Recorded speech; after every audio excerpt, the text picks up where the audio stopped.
सध्या विदर्भात उन्हाचा पारा वाढलेला आहे। अमरावतीतलं तापमान जर आपण पाहिलं तर 40 अंशाच्या वर जात आहेत आणि या तापमानाने मागील 3 वर्षाचा रेकॉर्ड मोडलेला आहे। मार्च महिन्याच्या शेवटल्या आठवड्यात ज्या पद्धतीने यावर्षी ऊन तापतंय हा आकडा जर पाहिला तर आपण मागील 3 वर्षांमध्ये ज्या पद्धतीने ऊन तापले नाही त्यापेक्षा अधिक ऊन या आठवड्यात तापत असल्याचं आपल्याला सध्या पाहायला मिळत आहे।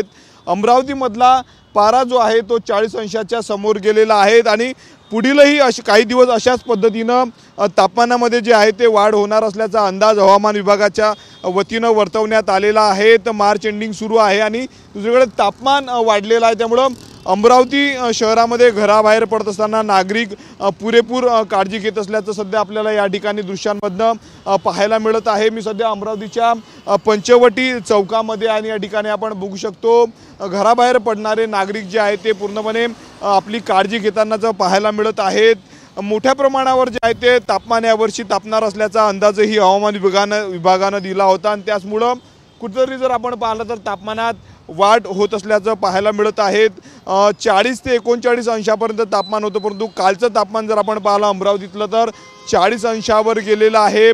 पुढच्या आठवड्यामध्ये हेच तापमान 41 ते 42 अंशावर जाणार असल्याचा अंदाजही हवामान विभागाने वर्तवलेला आहे, कारण मागच्या 3 वर्षाचा रेकॉर्ड यावर्षी याच मार्च महिन्याच्या एंडिंगमध्ये उष्णतेने आणि तापमानाने जे आहे ते ओलांडलेलं आहे। दुसरीकडे या वाढत्या तापमानाचा मोठ्या प्रमाणावर फटका संत्रा बागेला जो आहे तो बसत आहे।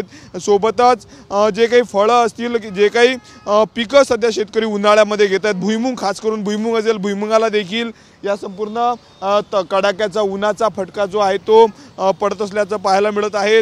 अशाच पद्धतीने पुढील काही दिवस देखील अमरावतीमध्ये जे आहे ते तापमान वाढणार आहे, त्यामुळे आरोग्याची काळजी घेण्याचा सल्ला देखील जो आहे तो तज्ञांच्या वतीने देण्यात आलेला आहे। लहान मुलांचे आजार देखील या तापमानाच्या बदलामुळे वाढणार असल्याची शक्यता आहे। कॅमेरामॅन अनिकेत दातोंडेसह मी स्वप्नील उमाप, TV9 मराठी, अमरावती।